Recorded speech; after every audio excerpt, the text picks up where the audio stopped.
Hi. So it's come to my attention that people are very miseducated on autism and on the history and vaccines and all of these things. The rhetoric from RFK recently that it's a disease that needs a cure, that is absolute BS, excuse me. But I am a parent of an autistic child, and I've spent 7-ish years working with autistic individuals. The first job I had working with autistic people was in a group home setting, and it was all adult men who, at least 2 of them were raised in institutions. So these people that are, let's see, I think these men would be in their 70s now. And I keep hearing people say, or older people say, oh, I didn't see any autistic kids walking around when I was a kid. It's because they were institutionalized. And probably because they didn't even have an autism as like a diagnosis at that time. Most people that were autistic were getting diagnosed with intellectual disabilities, or at the time, back when they did this, it was usually mental retardation. That was back before the DSM-3 came out in I want to say the 80s, maybe earlier. In the 70s, there was a big push, like a civil rights push from parents and advocates to get those kids out of institutions because of the poor treatment. The 2 guys I worked with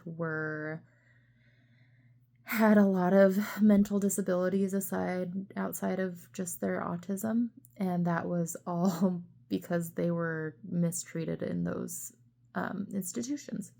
They didn't get the services they needed growing up because there was just not enough understanding or acceptance.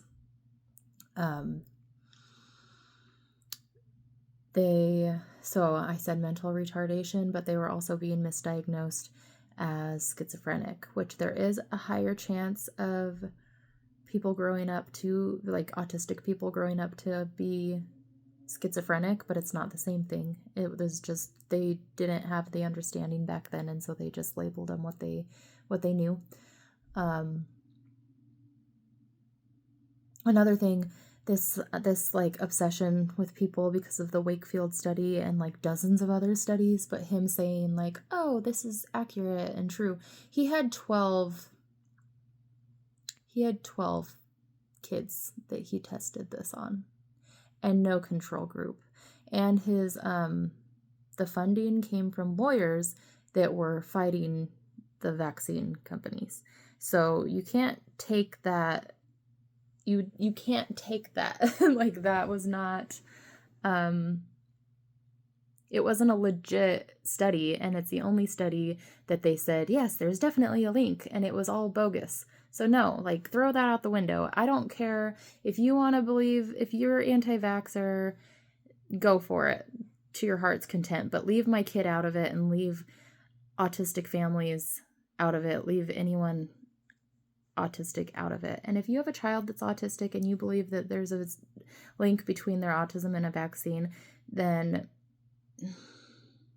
still seek out services for them, please. And please just accept that they are the way they are and try to love them through it, and stop trying to find a reason why they are the way they are other than their genetics, because it's just their genes.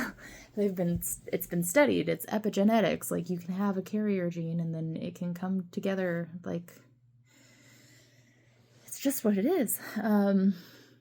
We got to stop looking at autism as a detriment or a disease or something wrong or other.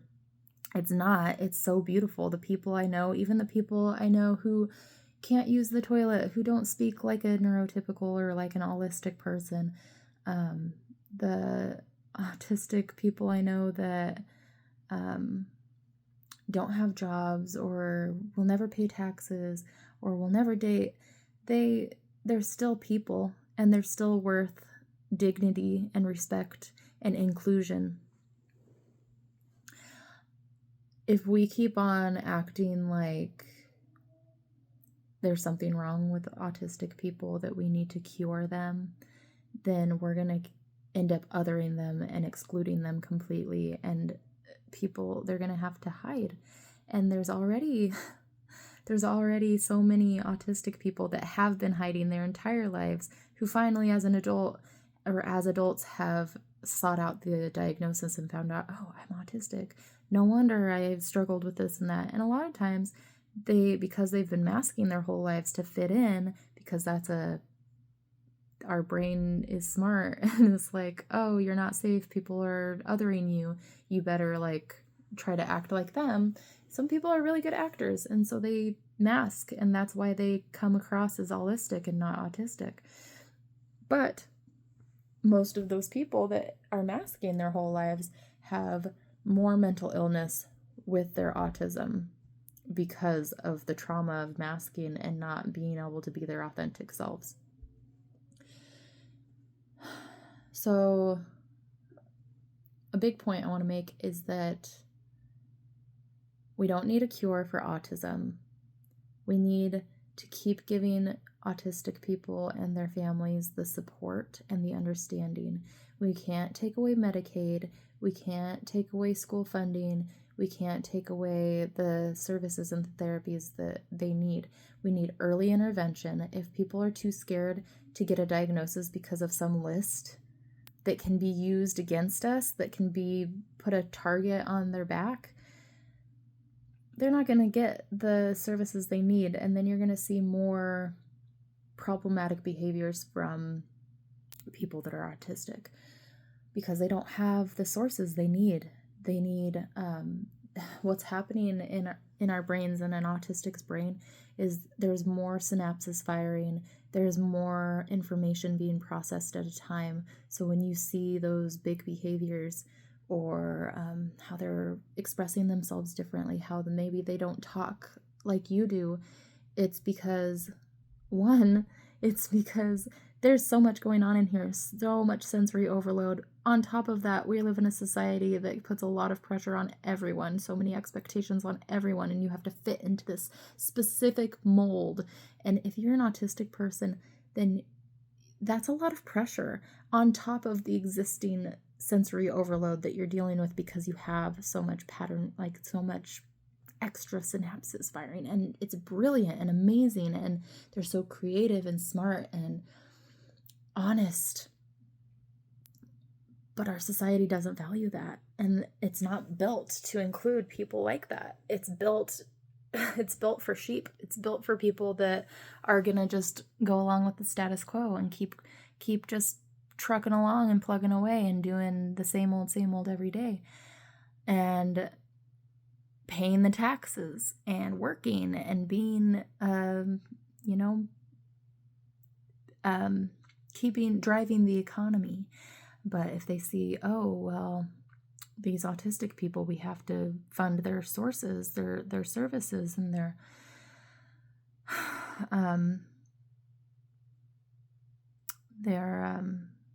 support, and they're not contributing. They are contributing.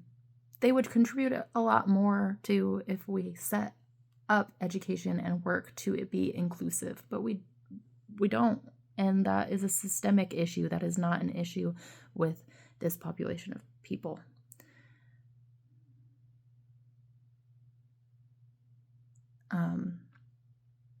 Yeah. And if you really want to dive in, look at Nazi Germany and some of the first people that they tested the gas chambers on. It was neurodivergent people. And so that right there is why I worry when I hear RFK Jr. spew what he's been spewing. Autistic people deserve love and inclusion, and to be valued and understood. If you don't know an autistic person and you don't, then if you're not in an autistic person's world, you don't have any of them in your world. If you've only seen them on the sidelines, you don't have room to talk or to say that RFK has good intentions. You don't know. You haven't walked in their shoes. You haven't walked beside them and seen what it's like. As a mother of a child with autism, he couldn't care less what people think of, or at least that's what he shows, is that he doesn't care what people think of him. And I think that's one of the best qualities he has, is he can just go about his life doing whatever the fudge he wants, and he doesn't care what anyone thinks about him.